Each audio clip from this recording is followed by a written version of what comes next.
Sure, the Commission's agenda is very broad because we have to do a lot of things together, and I'm sure that your visit will be a very important step in implementation of our plans and planning for new developments.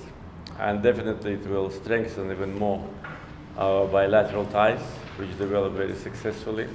As you know, I've been many times in the United Kingdom. My last visit was 3 years ago when I met then Prime Minister Madam May and had a very good discussions. And after that, relations, despite pandemic, were in a very active phase. So this year in February we hosted Minister Madam Morton, which also we had a very good conversation. Now your visit, so all this demonstrates a very active political dialogue and also big prospects in economic area. I just looked at the papers before your arrival to Azerbaijan and saw that it's more than 30 billion of investments from United Kingdom to Azerbaijan. Really, it's a lot, and it helps us to develop. It helps us to develop not only oil industry and gas industry, but general development, because these investments led to additional revenues to our budget, which we reinvested in non-oil and gas related areas. And today, cooperation continues very actively. BP is our strategic partner for 30 years and at least 30 years to come, because there are new prospects, new agreements signed. And as you know, now both BP and Azerbaijan are very actively working on renewable sources of energy. I just received information recently from our minister that there is a plan to invest in solar power generation on the liberated areas, which will be very helpful to us, especially with respect to the fact that we announced liberated territories of Karabakh as a territory of green energy and smart city.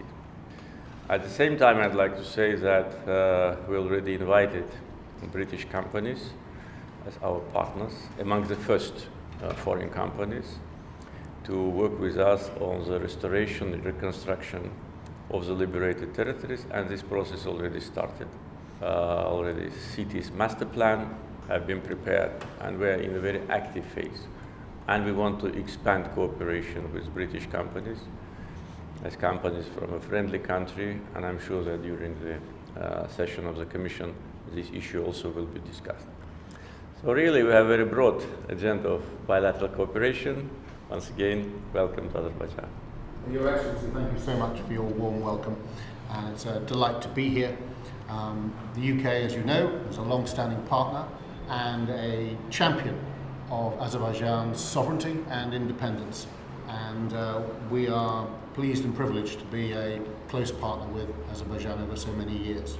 And we're also excited by many things, but I'd pick out two. One is your vision of a greener and sustainable future, which the UK is committed to, and I think it is your vision to ensure that Azerbaijan is not just a successful oil and gas economy, but thinks ahead, plans strategically for the long term, because the future is going to be greener. That is where global investment is going to go, and the opportunity for us to deepen our relationship, as you say, with BP as a strategic partner. There's an enormous opportunity there, and by putting the right policies and measures in place, then there's your long-term legacy for the country is to you've built up and developed it on oil and gas, but are looking to the future.